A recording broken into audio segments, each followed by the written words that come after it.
शिव गुरु चर्चा सुनने के लिए सब्सक्राइब करें हमारा YouTube चैनल और सबसे पहले शिव गुरु चर्चा के लिए क्लिक करें हमारे नोटिफिकेशन बेल आइकन को। कहीं दिया से दिया कुछ देर में हवा के झोंके में बुझ जाएगा। चिंता छोड़िए, आगे बढ़िए। नेक्स्ट।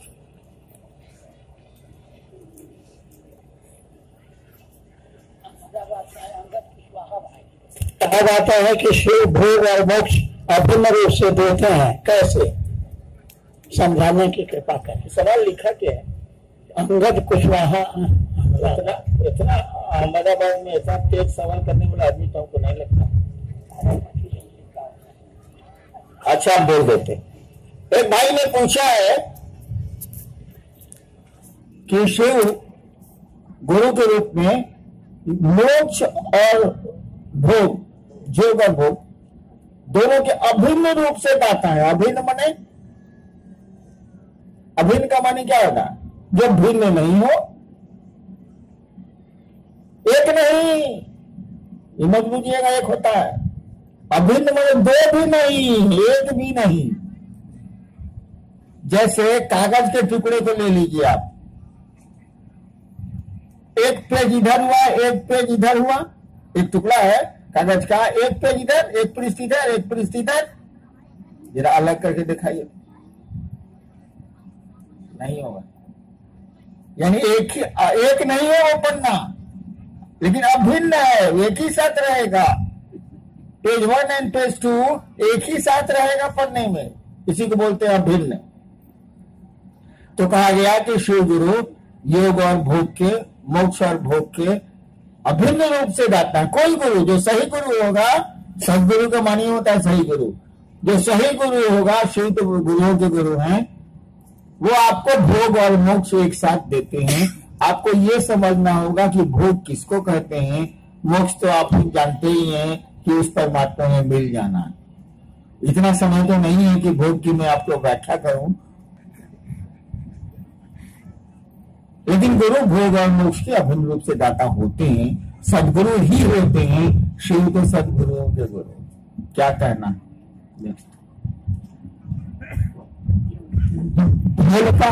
तो भाई सुधीर जी हैं, आपको प्रणाम करते हुए कह रहे हैं कि गुरु कार्य में परेशानियां, बाधाएं बहुत आती हैं, कैसे कार्य किया जाए? प्रयास तो बहुत करता हूं।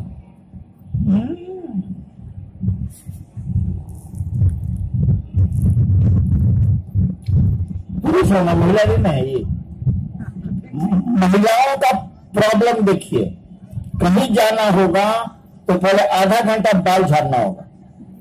बाबला पालक उन्होंने नहीं कहा कि हमको बाल झाड़ने में परेशानी होती है।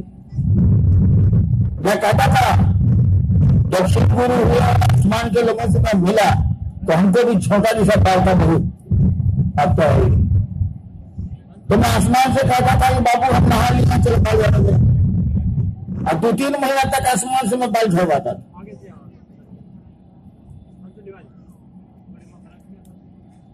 देखिए, परेशानियां किस काम में नहीं है। सब जगह समस्याएं हैं, सब जगह परेशानियां हैं, लेकिन इसी परेशानियों में कोई हिमालय की उपत्यका पर, माउंट एवरेस्ट पर चढ़ा है कि नहीं चढ़ा है? अब लोग चढ़ते हैं कि नहीं चढ़ते हैं उन बर्फीली हवा और फिसलन के बीच? माउंट एवरेस्ट पर भी चढ़ने वाले लोग हैं धरती पर, जिनका नाम हम आप IAS और BPSC की परीक्षा में लिखते पूछा जाता है। जिनको चलना होता है वो पहाड़ों को सीढ़ियां बनाते हैं, पहाड़ों को सीढ़ियां बनाते हैं, और जिनको नहीं चलना होता है उनके लिए सीढ़ियां भी पहाड़ होती, नहीं चलते वो। और जब तक जिंदगी है, शिव गुरु का पद तो छोड़ दीजिए, वहां तो आसानी भी है, शिव की मदद भी है। जब तक जिंदगी है, आपकी जिंदगी में अच्छी सड़कें, खराब सड़कें मिलेंगी ही मिलेंगी। हर जगह फोरलेन न मिलने वाला। जिंदगी में सड़कें उबड़ खाबड़ मिलेंगी ही मिलेंगी, सवारी ढूंढ लीजिए, कैसी सवारी है आपके पास। अगर ट्रैक्टर है, एक अजय देखा भाई अहमदाबाद में, हम आज तक नहीं देखा था, एक ट्रैक्टर में आगे एक चक्के नहीं था, अब माल ढो रहा था, हम आज तक नहीं देखा था। अभी अभी आ रहा था तो मैं, ट्रैक्टर में बाया चक्का ही नहीं था, अब बीच बाजार में माल लेके जा रहा है। हाँ, तो वही ट्रैक्टर की सवारी करिएगा, और खराब सड़क जिंदगी में जहां मिली तो बुझ लीजिए क्या होगा, कितना जर्किंग लगेगा। अच्छी सवारी कर लीजिए, खराब सड़कों में भी ठीक से गुजर जाएंगे आप। अच्छी सड़कें तो अच्छी होती ही होती हैं, इसीलिए मैंने कहा सवारी ठीक कीजिए, शिव की सवारी पकड़िए जिंदगी में और चलिए। खराब सड़क तो मिलनी ही मिलनी है, सवारी जैसा गद्देदार होगी, शिव की सवारी होगी तो रास्ते गुजर जाएंगे। जर्किंग तो थोड़ा लगे करेगा, लेकिन गुजर जाएंगे आप, कष्ट कम होगा, परेशानी कम होगी। और शिव कार्य में कहें कोनो काम में बड़ी परेशानी है बाप, और परेशानी से डरिएगा तो कोई काम नहीं होगा, कुछ नहीं होगा। बढ़ना होगा, आगे चलना होगा, इन्हीं मुसीबतों से रास्ता निकालना होगा। और जो इन मुसीबतों से रास्ता निकालते हैं लोग उन्हीं को जानते हैं। नेक्स्ट। नाम तो नहीं लिखना है, हम क्या करें, हम क्या करें कि सचमुच में शिव से बन जाए। एक भाई ने पूछा है कि हम क्या करें कि सचमुच में शिव से बन जाए।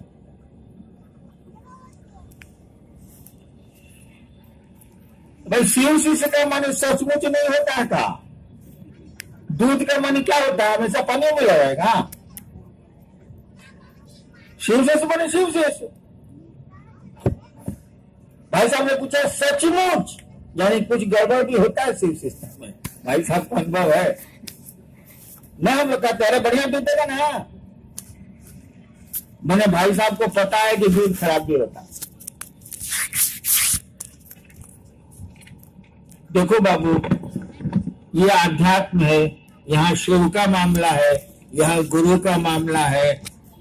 गुरु की दया ही आध्यात्म में शुरुआत है, शिव शिष्यता में शुरुआत है, और उन्हीं की दया आपको ले चलती है, उन्हीं की दया आपको पहुंचाती भी है। शुरू से अंत तक जो चीज काम करती है वो है आपके गुरु महादेव की दया। तो सचमुच में शिव शिष्य होइए या शिव शिष्य होइए, काम तो गुरु की दया ही करेगी। और जो आपका पहला सूत्र है कि हे शिव आप मेरे गुरु हैं, मेरा अर्थ समझते हैं भाई जी? हे शिव आप मेरे गुरु हैं, नहीं लिखा हुआ है कि हे शिव आप जगत गुरु है। पहले सूत्र में है जगत गुरु है, जबकि है वो लिखा हुआ हे शिव आप मेरे गुरु हैं। मेरा का मान ये समझते हैं? नहीं समझते। आप लोग यहाँ बैठे हैं, चप्पल पहन के बैठे हैं, खोल के बैठे हैं ना, हम ना कुछ कर। चप्पल आपका सुरक्षित रहेगा, और खाली बता दीजिए। होशियार आदमी होगा हमारे तरह तो चप्पले पर बैठा होगा। हम काम करते थे जब पट्टा में हम पढ़ते थे, बड़े बड़े नेता लोग का गांधी मैदान में भाषण होता था, तो मैं सबसे लास्ट में जाता था और चप्पल खोलता था, उसी पर जूता खोलता था, उसी पर बैठ जाता था, और चिनिया बादाम वाले से चिनिया बादाम लेके खाता रहता था, उसका भाषण सुनता रहता था। तो होशियार आदमी कहता कि चप्पल लेके चला, वही पर बोल गिर गई, न चोरी हुई और न गड्ढा के जरूरत पा। आपने चप्पल कहीं न कहीं खोलने होंगे, मुझको नहीं जरूरत है ये जानने की कि आपने कहां खोला होगा, आप ढूंढ लीजिएगा उसको। ऐसा होता है क्या कि आप चप्पल खोल के आए हैं, कहीं बैठे हैं, कहीं खोले हैं, यहां से निकलते निकलते आपको मोबाइल से फोन आता है चप्पल का, ए दीदी हम देखिए, बाय बाय बाय बम्बाई हम आता है ऐसा। आपका पॉकेट में पैसा होगा, पैसा बताता है कि आपके पॉकेट में कितना होगा, कि आपको मालूम है कि कितना है वो, आपको मालूम है कि आपकी चप्पल कहां है वो, आपको मालूम है कि आपका घर कहां है, आपका परिवार कहां है, परिजन कहां है, लोग कहां है, आपके कपड़े कहां है, आपको मालूम है। क्यों? मेरा कपड़ा कहाँ है बताइए? नहीं बता सकते आप, क्योंकि वो आपका नहीं है। मेरा शब्द इतना खतरनाक होता, मेरी चप्पल, मेरा जूता, मेरा घर, मेरा बेटा, मेरे बाप, मेरी मां, मेरी पत्नी, मेरे पति, यही मेरा शब्द का प्रयोग हुआ है पहले सूत्र में। हे शिव, आप मेरे गुरु हैं, यानी जान भी नहीं रहेगी, जान नहीं आपके चप्पल में। आपको पता है चप्पल मेरी कहां है और कैसी है? निर्जीव है आपके पैसे, कागज के टुकड़े हैं वो नहीं बोलते कि आपके पास कितने हैं, वो आपको पता होता है कि पैसे कितने हैं मेरे पास। देखिए ये मेरा कितना खतरनाक होता है, यानी आपकी परवाह, आपकी चिंता इतनी होती है कि आपको उसके बारे में सब कुछ पता होता। अगर मन ने ये पकड़ लिया, जो पहला सूत्र है आपका, हे शिव आप मेरे गुरु है, अगर पकड़ लिया कि हे शिव आप मेरे गुरु है, मेरे गुरु तो हिले माने चाहे मत माने, गुरु पे करेंगे। जब मन ने पकड़ लिया कि हे शिव आप मेरे गुरु हैं, शिव के बारे में किसी को आपको कुछ बताने की जरूरत नहीं है, आप खुद बखुद जान जाएंगे। जैसे पैसे के बारे में जानते हैं, चप्पल के बारे में जानते हैं, महादेव के बारे में भी खुद बखुद आप जान जाएंगे कि वो क्या है, कैसा गुरु है। और ये मेरा शब्द जिस दिन पकड़ में आया, महादेव मेरा है, मेरा शिव, मेरा गुरु मेरा है, जिस दिन पकड़ में आया उस दिन से दुनिया बदलने लगेगी। आप सचमुच में क्या कहिए, कोई शब्द उसके लिए नहीं है, आप शिव से हो जाएंगे। नेक्स्ट, अब कोई सवाल नहीं। वाह वाह वाह।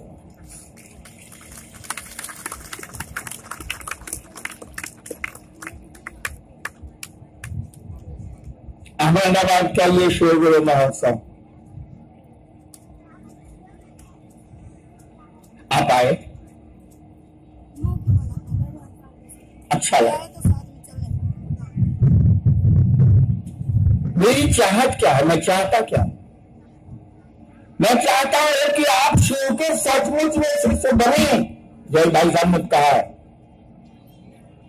आप शिव के सचमुच में शिष्य बने, आप समझें कि वो महादेव मेरा गुरु है, मेरा।